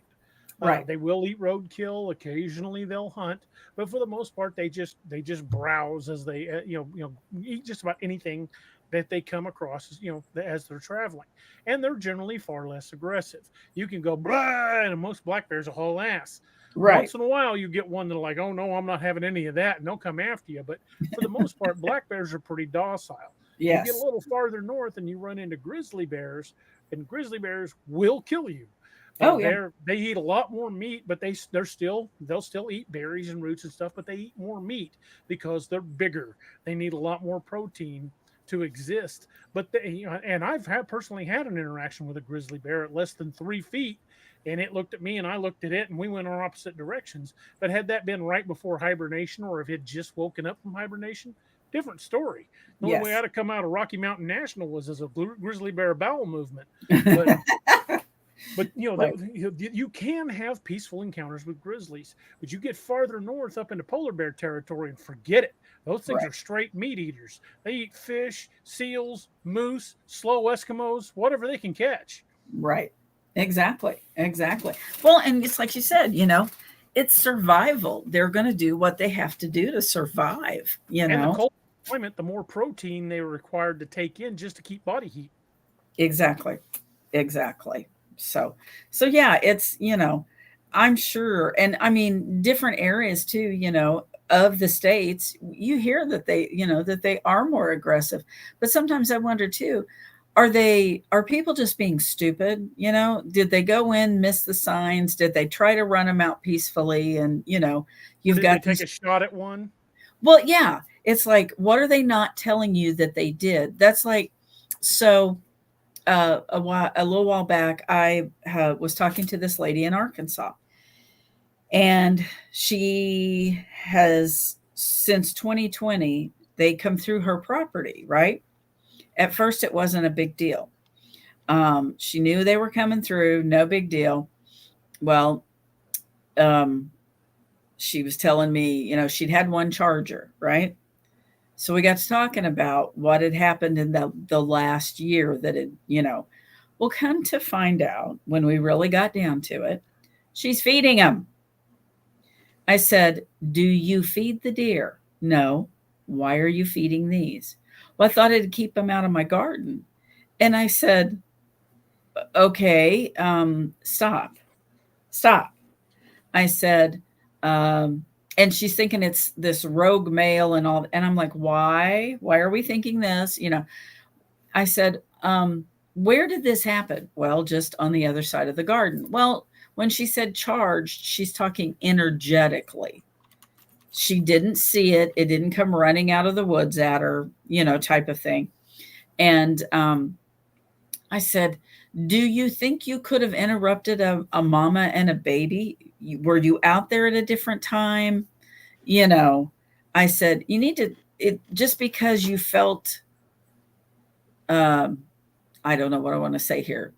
She felt like it was pressuring her, she just immediately went to, it was a rogue male. I said, you could have come up on a mama and a young one, all these different scenarios. Well, come to find out, her father had passed away last year, and her and him were always in the garden together. They gardened together. She has no male presence outside anymore. And this is when this started to change. I said, okay, your husband needs to go. And if nothing else, sit in a chair in the garden while you're in the garden. You have to have a male presence, because I said, for whatever reason, I said, females are not, they're not intimidating to them. So they're going to come in a lot closer to the females. We're not a threat, Same with children. Yeah, exactly. So I told her, I said, if you don't want them on your property, put the lights up, put the cheap trail cameras up. I said, and put your husband outside in the garden. All he has to do is be outside and be a presence. I said, that'll change things, So she messaged me again, and she's like, they're back, they're here, but she's trying all these things. So, it's about time to hear from her again. But, she was just jumping to conclusions. But when I started to to question her. Well, come to find out she's feeding the things. Well, yeah, you're going to get bad behavior. It's a bad idea. Yes. That's what I told her. I said, that's a very bad idea. Very bad idea. Just like it's a bad idea to feed bears. Yeah. Yeah. The one time you don't feed them is the time they kick your door in and ransack your house. Yeah, exactly. Exactly. That's why I told her, I said, you don't feed these things, and you let them come on your property again like they have been, you're going to have a problem. I said, you got to set some boundaries, and I said, they may not be happy about it for a while, but they will get the hint with the lights and the cameras that you're not welcome to eat here anymore. Yeah. Just ask Brian. Brian Barber? Yeah. They got downright irate when he stopped putting peanut butter out. But not at him, because he got sick and was not able to go back for what do you say, a month or two or something like that. Mm-hmm. So they were taking it out on the people that this lived house, in the area. these people who lived in the area. Yeah. Yeah. I think I've heard him tell that story. Well, that's like, and I cannot remember the person that told this story, but I believe it was at one of the BFRO expeditions that they were telling it. They live up on the Merrimack River, right? And they were going out to this area and they'd found signs. And so they started putting food out, right? And for whatever reason, they decided they were tired of doing that. They knew that it was being taken, whatever. So they quit doing it. Well, this was about 30, 40 miles from their house. Now, where they were putting the food out was on the river, and they lived on the river. Well, about a week later, guess what showed up in his backyard? They'd followed him home. He learned his lesson real quick. You do not feed these things. But at that point, it's a little late. They followed him home. I'm not really sure. Short of lighting your backyard up and putting trail cams out and everything else, that might stop everything. Up in Laclede County when I was younger, before I got married, I used to just drive back roads, and I would occasionally stop and talk to folks.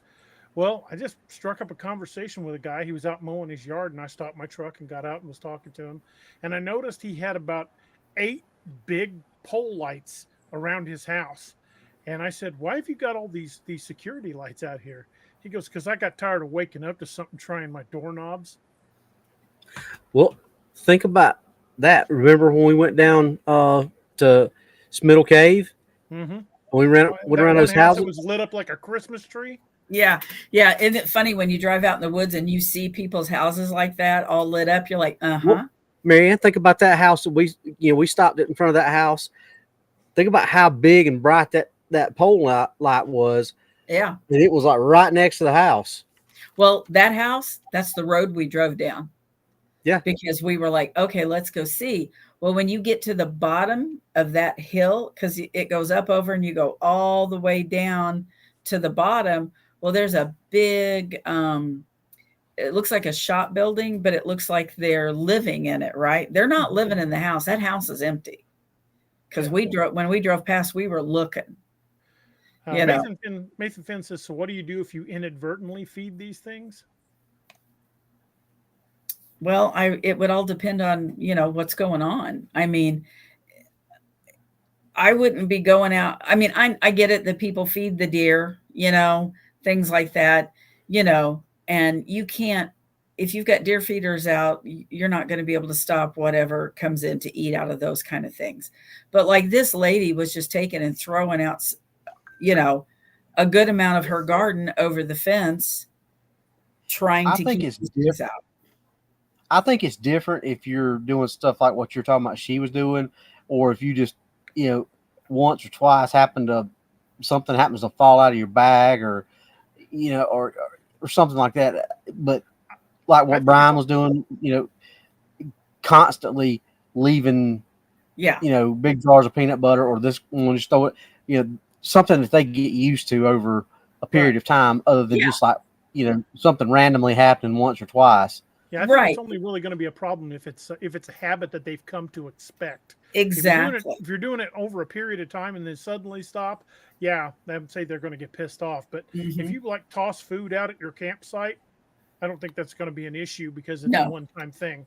No, and if they're around campsites, they've come to expect that. They're like, okay, there's going to be food after these people leave, but there won't probably be any problem because most people are gone by the time when they come in and get it. But Mathan says, I clean my kills and dump the guts in my back pasture. Now add deer, pig, and fish guts all ending up in the same field. Yeah, I don't think that's quite the issue because you're not doing it like consistently every day at the same time. Right. Because these other people, like Brian, you're talking about, this lady I'm talking about in Arkansas, they were doing this every day, or on a schedule that became a habit for these things. For months and months and months and months and months and constantly, Exactly. not once or twice during hunting season where, they aren't coming to expect that as part of their diet, so to speak. Right. Exactly. And that's one of the things I tell people is do not feed these. If you want to try to interact like that, take out shiny things, marbles and stones and brightly colored things, but don't be taking food out and feeding these things. I mean, it's like, who on earth thinks it's a good idea to feed, an 800 to 1,500 pound upright walking? I mean, I don't understand that. Where in your brain does that go? Oh, that's a good idea. Let's try to turn that into a pet. But some people do. Yeah. And that's dangerous. And that's not just because it's intelligent. That's any wild animal. I mean, if you get a wild animal, especially a dangerous predator like a bear or something along those lines, something that's confirmed meat eater, if you get that to associate people with food, that's going to end up being a very bad day for somebody. Exactly. Well, and that's why, you got all these crocodiles that take people in these little third world countries when they fish for a living and they go down to the river and clean their fish and throw that stuff out. The crocs associate them with the food, and they'll sit there and watch and watch and watch, and then before you know it, they start taking the people because those little bitty scraps are not enough for them anymore. Yeah, exactly. And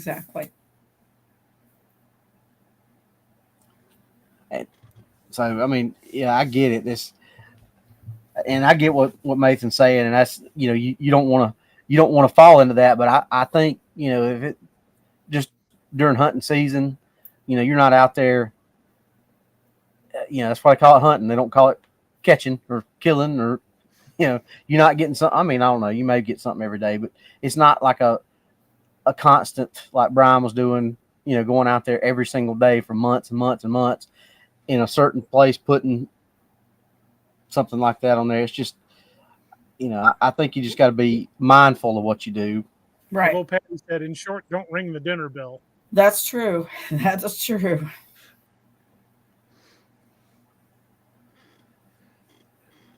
So where all have you been researching? Well, of course, here in Missouri, and we've been in Kentucky a couple of different times. Once was in a state park and once was on private land. Let's see, Oklahoma, which we're getting ready to go back to Oklahoma in 2 weeks. And then Arkansas. So, it's pretty close around home. I mean, Kentucky was down there with Charlie Raymond, his group. And it was interesting. Had a lot of stuff go on. So that so far that's where I've been. A couple of years ago, we had driven to Seattle. My husband has family out there, and when we came back through like Bluff Creek and going along, and we end up in Vernal, Utah, and I'm like, can we find it? Yeah, I'm like, this is where Skinwalker Ranch is at. He's like, there's not a sign. I said, yeah, but there's those gates. And when you see those gates, you know it. You know it, right? And he's like, we are not going out looking for Skinwalker Ranch. My husband is my wrangler. Mathan Finn wanted to know where you were in Kentucky. We were in the Mammoth Park for one, and the other one was private property. And honest to God, I couldn't tell you where it was at, because let me tell you what, we were off the road.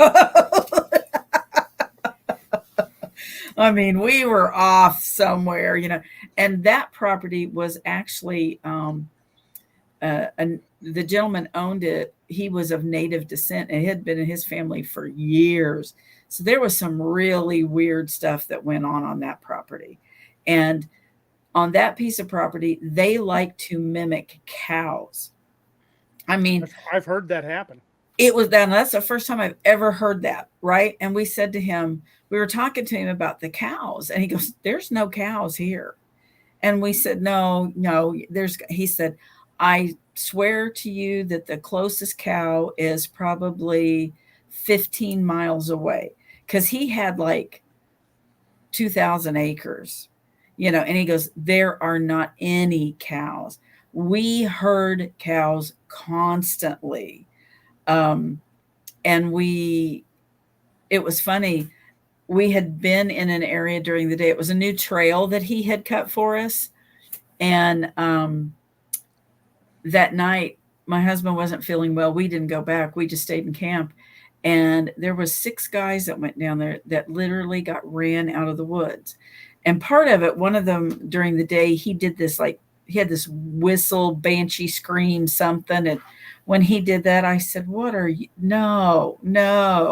Yeah, they got ran out of the woods, escorted, growled, huffed, everything you can think of to get those guys out that night. I thought, yeah, it's all because of that stupid banshee scream, but. Eric over at the Bizarre and the Unknown wants to know, have you ever caught vocals of Bigfoot using words? I have not. Now, we have had people catch the samurai chatter, as they call it. We like to go over to the east side of the state. That's a pretty good area. And they've caught the monkey chatter or samurai, whatever you want to call it, over there. And then, like I said, the day before we got to the campground, that guy had chatter across the river. We've got that kind of stuff, but not any kind of words that we know. My son Noah caught what he described as gibberish language on our parabolic mic. That's not was in Combs Ferry. Yeah, it was a night in Combs Ferry. And that's, that stuff's just interesting. Is it like, are they trying to mock us, or are they just communicating? It raises as many questions as it doesn't answer. So. Yeah, little Patty, they were speaking Ghibli. And that night in Combs Ferry, we pretty much we ran the gamut of reactions. Started out, they were clearly just curious, and we got some rocks thrown at us. Then we found, not only did we find tree breaks, but we found where entire campsites had been ripped apart and thrown. When we found deer parts and the dismembered fish in a tree at head level. And after we passed that point, it started getting aggressive. In fact, when the 7 of us finally got out of Combs Ferry, we went in by bass boats. We were going out 2 at a time.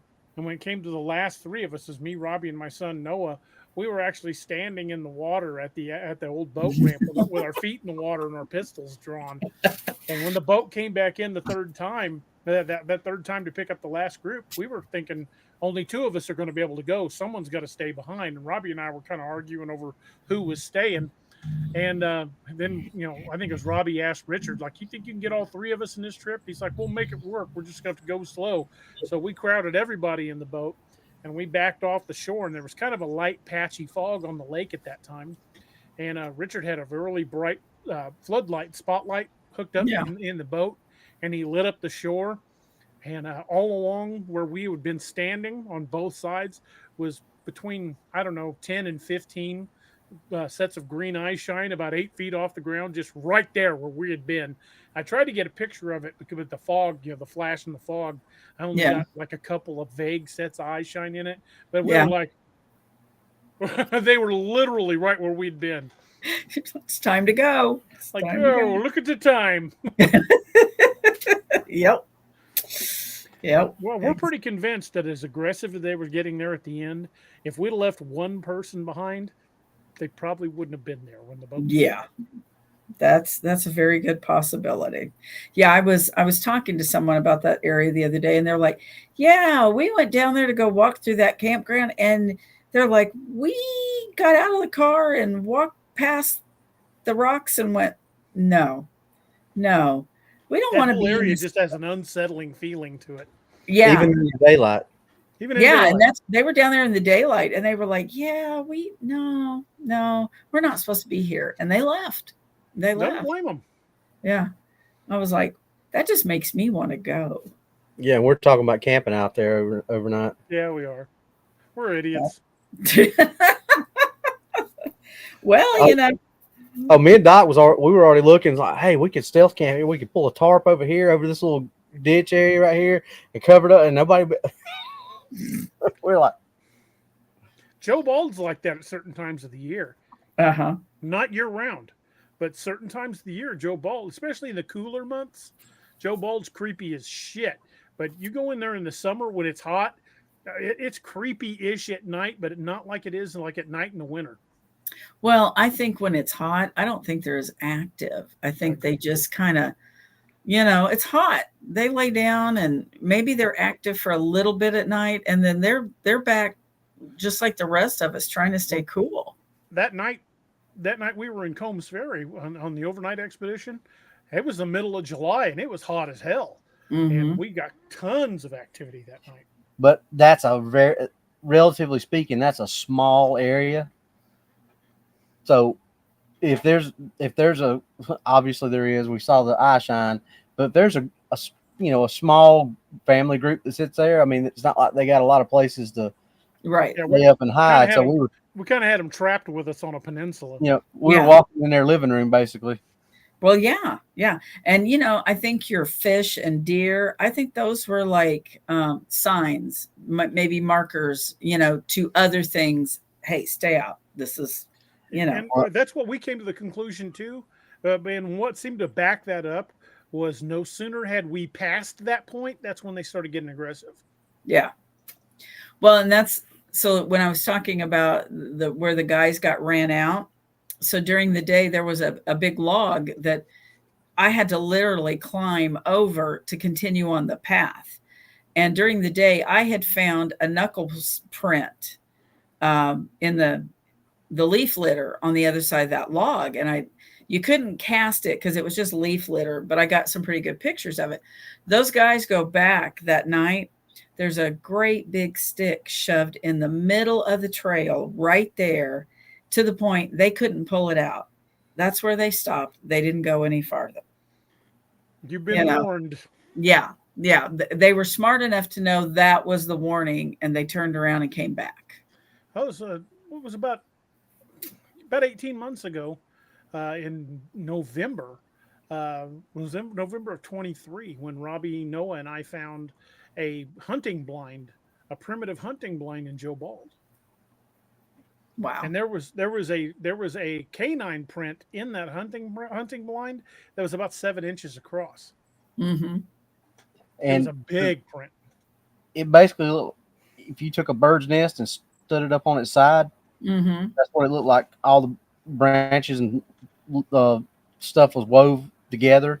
And I mean, it literally, unless you were standing there just looking at it during the day, you couldn't tell what it was.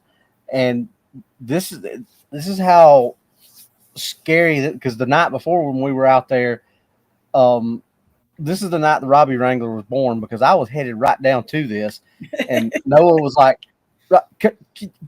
"Get back over here, come back."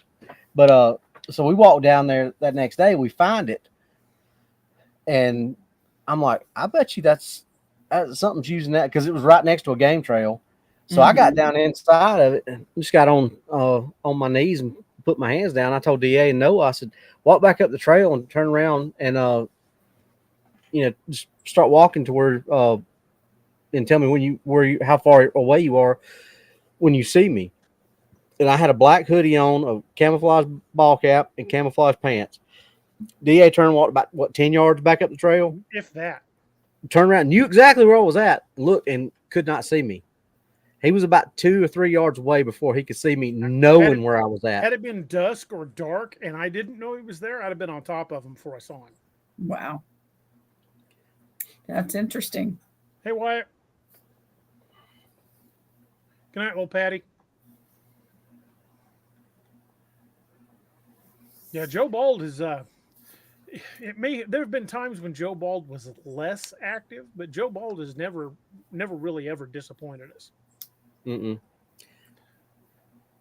And every time we've been to Combs Ferry, well, the last time Noah and I drove down there by ourselves. Robby didn't go with us. Miss Lene and her husband rented a cabin down on Table Rock Lake the first weekend of April. And Noah and I drove down to meet them and hang out and talk with them.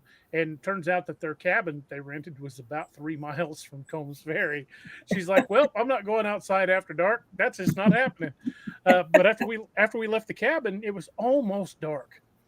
So Noah and I drove down to Combs Ferry just to kind of get a look around. And we pulled down in there, and it was just kind of starting to rain. And we pulled in and stopped. And I always turn with my back up my vehicle. I'll turn it around and park where the nose is facing out. I just a habit I always got into. So I pulled in where I could take off quickly, and shut the engine off. And we started to get out of the car. And Noah looks at me and goes, "I just feel like we're not supposed to be here." And I looked around. I go, "I felt that since we pulled in." And he's like, "Yeah, let's not get out." So we shut the doors and just started the car and went on out. It just felt like we shouldn't be there. Yeah. Oh yeah. I've been a place a time or two where, you just have this incredible, this isn't right, type deal. And doesn't happen a lot, but boy, when it does, you better pay attention to it. Dang right. And those moments when you're in the woods and everything just goes dead quiet. Yep. That is not a comfortable moment. No, it is not. It is not at all. Yeah, that unnatural silence out there will make the hair stand up on the back of your neck. That night in Georgia, when me and Jessica was sitting up there, and it was like standing at a concert, and all of a sudden it just went like that. We were both like, yep. That's a weird feeling. Now, but when we went to Joe Bald, you stepped out of the car and it was like that. It was already dead quiet. In Georgia, it was like it's like somebody pulled the power cord out of a jukebox. It was blaring wide open. Yep. Both feelings are weird, just in different ways. Yeah. Yes. Yep, it is. And if you haven't ever experienced it, you can't explain it to people. It is very unnerving. Yeah, and it's also one thing to talk about these kind of experiences, but one thing we have to bear in mind is most folks do not spend as much time in the woods as we do. No, it's very rare anymore. In fact, a lot of people who are Bigfoot enthusiasts probably live in a town and spend little, if no, time in the woods. Exactly. That's what I find a lot. Now, around here, you've got a lot of people that live out in the country, but even those people don't spend that much time outside, especially at night. If they work on the farm, well, they're in bed because they got to be up at the crack of dawn. Or if they just live in the country, they probably work in town. And once they get home, they're in the house. They don't know what's going on outside. We've discussed that many times about how people really don't know what's going on in their surroundings, short of they know what's going on in their house, just not outside.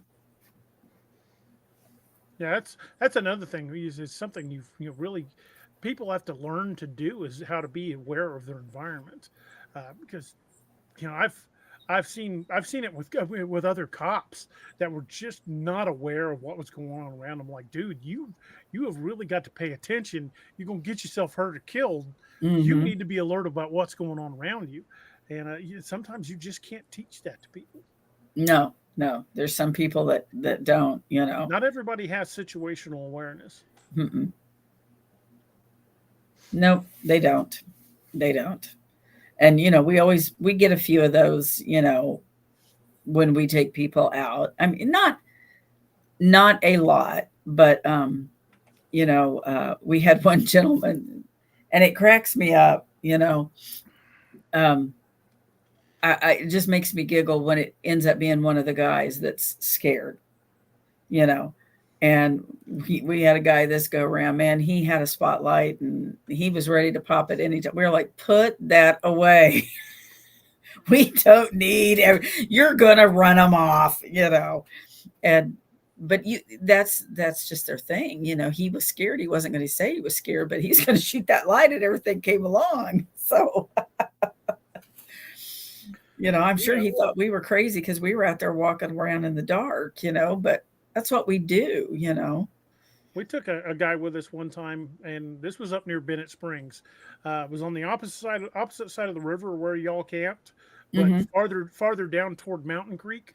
We took a guy with us one time out there, and we're out along the river, and we told him, since we didn't really know him that well, that he couldn't go armed because none of us knew whether to trust him. And the first time we heard a stick break, he dropped a magazine in the bushes, just bam, bam, bam, bam, bam, bam, bam. And we're like, okay, we're calling it a night right now before you kill somebody. Right. Yeah. Well, and that's why, especially with the BFRO, people can't go, you can't let those people, because you don't know them. It's like they can bring bear spray, but no, they cannot bring guns. There are times I think I'd rather get shot than get pepper sprayed again. Oh. Yeah. Oh, I'm done with that in my career. Yeah. I've had enough. Got the videos to prove it. I'm done. Yeah. You're like, yeah, I'll take one. Shoot me in the leg, but yeah. So yeah, we have to be real careful with that, because you get these people out there and they get scared. There's no telling what they would do if they had a weapon in their hand. Yeah. And that's a real danger too, because somebody, when they're terrified, you can't predict what they'll do. No, well, they're not rational. They're not rational, and it's like we know, Robby, a armadillo sounds like a small tank coming through the woods.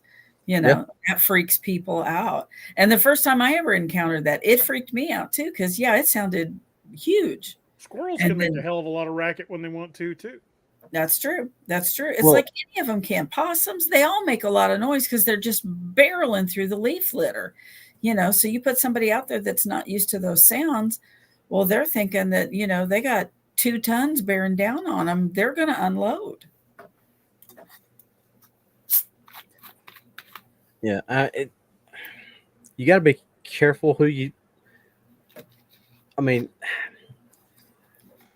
we've had people ask us about that and want to go, but you can't trust especially if it's not somebody you know. Right. You just. Yeah, because that's the only bad thing with what we do. I talk to people. I talk to all of them before they go out with us. But that's completely different than putting them in a situation of you're out in the woods in the dark, and we are really bad to walk around without any lights on or just a little bitty red one or, whatever. We just have kind of trained ourselves that way. That's how we were shown. And so that's how we walk around a lot. And that in itself probably freaks people out. But it's like, if you give yourself enough time, you can adjust and see really well, but not somebody that's scared. They're just, they can't, they just, everything's, something's going to jump out from everywhere. So, but usually you usually figure those out real quick, of who's going to be your problem. It doesn't take long for that to jump out. And after this guy wanted to spotlight everything, we were like, yep, that he didn't go out the second night. He stayed in camp. And I'm like, okay, something last night scared him. Was this somebody that was on the one that I was on? Yes, sir. Yes, sir. Trying to think who that could have been. I know you don't want to say on here, but Yeah. I had a buddy that I went to high school with in Lebanon. A bunch of us went, and you know where Lake Niangua is? Yeah, I think so. Yeah. It's, yeah, just right off the Niangua before you get to the Niangua arm of Lake of the Ozarks. It's that reservoir Okay. Yeah. over Yeah. near Ha Ha Tonka. Yeah. Yeah. We were camped over by that, and we had one scream at us that night. And to my knowledge, he's never gone camping again. That was 35 years ago. Well, and it's funny because it happens like that. So it's like it either makes you so incredibly obsessed with them, or it scares you to the point you won't ever go back in the woods. Yep. You know, and it's wild because it's one or the other. It's like there's no happy medium. It either scares people to the point they are like, nope, they moved to the city, they're never going to the country again, they're sure in the hell not camping, none of that. Or it's like you just become obsessed with it and it's like on your brain. And there are days where I'm thinking my husband is probably like, would you stop talking about Bigfoot? My wife's the same way. I mean, he has gotten more and more into it. He still hasn't flat out seen one, but he's had things happen. So he's a lot more, he's getting pushed over to, he believes there's something out there. It's just he hasn't laid eyes on it, and there are days where I'm just like, Bigfoot, and he's probably like, shut up. One of our working theories is we think that we're not saying all, but some wood knocks are actually done with their mouth. I believe that because I can do a very loud pop Yeah. with my tongue. And ask Robby, when we're out in the woods, I can do it. You'll hear it echo across the lake. I mean, I can do it really loud. Well, I've done it several times with my wife with me, but we never really had anything happen. But for our 30th anniversary, we booked a cabin up in the Smoky Mountains and stayed up there for a week. Yeah. And I went out on the deck because there was nobody around us. I went out on the deck and did that.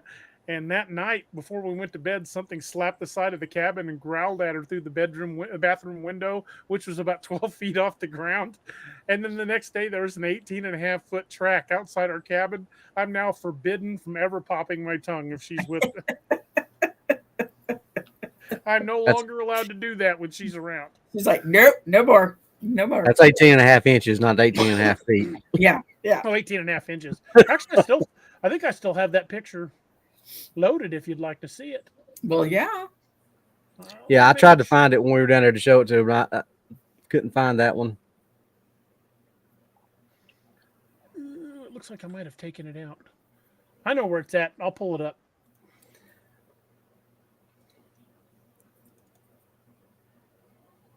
It was probably the best, most perfect track I've ever found. But it was on a 45-degree incline going up the side of the mountain, and I couldn't cast it. I took a bunch of pictures, but I couldn't cast it, and I was so upset. Oh, well, not to mention it started pouring down rain when you went in to get ready to go get some casting material. I was going to go get casting material because we were just on vacation. I didn't plan on finding anything like that. Well, yeah, that's how it goes. Exactly. Well, that's like, when I had my first encounter, when we went back to the area the next day, there was a mud hole and there's a track. And I mean, it had water in it, standing water in it, and my husband found it. Another gentleman tried to cast it. It didn't turn out, but yeah, there you go. You can see the individual toes and the heel definition. Yeah, I see it. Yeah. Exactly. But yeah, so not only did, I have a Class A sighting, it was like the next day there was a track and, all these things. So yeah, I looked at my husband and I said, I'm hooked. We're going to be doing this. You can camp. I'm Bigfooting, and that's what he used to tell people when we first started was we're camping. Oh no, he tells them now we're Bigfooting, he's all about sharing that, but there's a better one of it. Yep. That's a good one. That's a good one. That would have been perfect to cast had it not literally been on a 45-degree incline. Just getting down to it was a pain in the butt, but it was worth it. Oh, yeah. Yeah.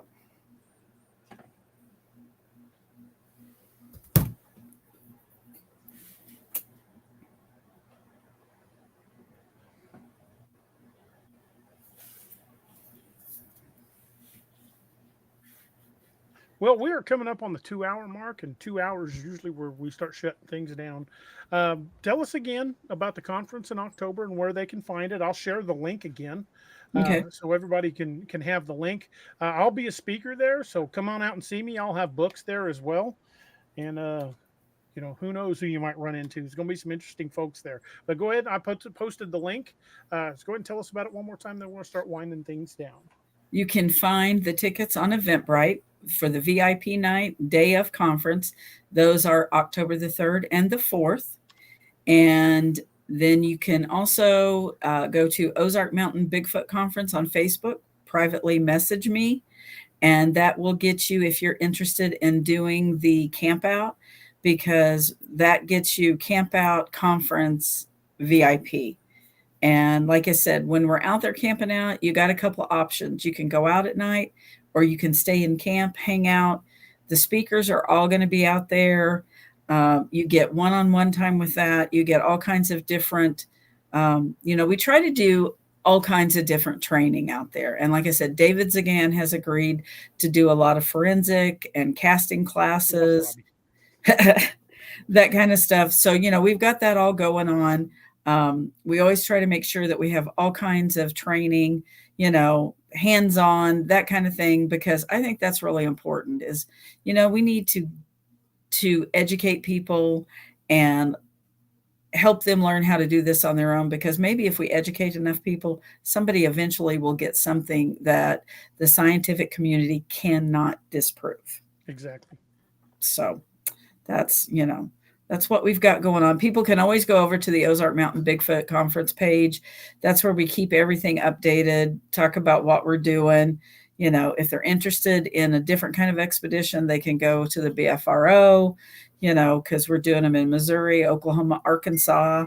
That's just where we're at right now. More to come, hopefully. We've got a gentleman in Oklahoma that we're talking to about doing some private stuff. He's got stuff going on down there. So just all kinds of things. So just go over to Ozark Mountain Bigfoot Conference on Facebook, and you can always find some information there, or just message me, because I'll tell you what we got going on. And it's going to be a lot of fun, folks. Hope to see you guys there at the conference and maybe out at the campsite as well. Yeah. Robby had his nightly sound lock up, so apparently he had to go back and restart. I don't know if it was that or the storm, because it's storming bad here. So oh gosh, I forgot you guys were in line for some storms. Yeah. But folks, we're going to start winding things down. I really want to thank Mary Ann for coming on and sharing their experiences down on the Niagara River Valley. And who knows, we may have her back on here sometime soon, because I want to have her go with us to Moon Valley when we take the trip down there. Not just because of the Bigfoot activity either, but because of some of the other weird things that are going on in Moon Valley. So it'd be great to get another perspective and have you guys hear from her that it's not just us crazy folks that have had weird things happen in Moon Valley. I would love to go with you guys anytime. Whenever you want to go, you holler at me, and Robert and I will be there. Well, I'll text you my phone number. Okay. I'll send it to you through Messenger, so you've got my phone number. That way, because I don't have my Messenger alerts turned on, so it might be hours before I check my Facebook Messenger. But I always have my alerts on my texts. Okay, yeah, definitely send me your number, and we will get together. Sounds good to me. Now I warn you, you'll have to wrangle Robby and I both. That's what we bring Noah for. That's his full-time job. Yep. But folks, before we wind up, there's one thing that I want to talk about for just a minute. A subject that's very near and dear to my heart, and that's the 22-Day Foundation. We lose 22 veterans a day to suicide, and that is 22 too many. So, folks, reach out to your friends who are veterans or first responders in any capacity, no matter what uniform they wore, how they served. We all owe them a debt that we can never really repay. So whether they were first responders, EMT, corrections, security, if they wore a uniform and put themselves in harm's way, they've earned our respect. So reach out to the people you know and care about, friends, family, loved ones. Let them know you care. Let them know you're thinking about them, because you never know when that text or phone call may be what keeps them off the edge that day. And at least 22 times a day, the hard days are winning. And let's get 22 down to 0. And I think that's something we can all agree on. And we've been ending the show on a toast here lately, here for the last 6-8 months or so. And it's something that I really enjoy the tradition, and I want to continue it. It's an old Irish drinking song from a song called "The Parting Glass." But when you listen to the lyrics, it's not really talking about saying goodbye at the end of the day. It's talking about saying goodbye to those we've lost along the way. So it doesn't matter what you're drinking, whether it's water or something stronger. If you guys would lift a glass with me as we toast the show out to the chorus from "The Parting Glass," and it says, "But since it fell into my lot that I should rise and you should not, I'll gently rise and softly call. Good night and joy be to you all. Slán Jama, good night, everybody, and we'll see you guys on Wednesday night." Slanja. Thank you for joining us. Catch us again Wednesdays and Saturdays on DAExMachiNation. A special thanks to all our channel members and Patreon supporters. Please make sure to like, share, and subscribe.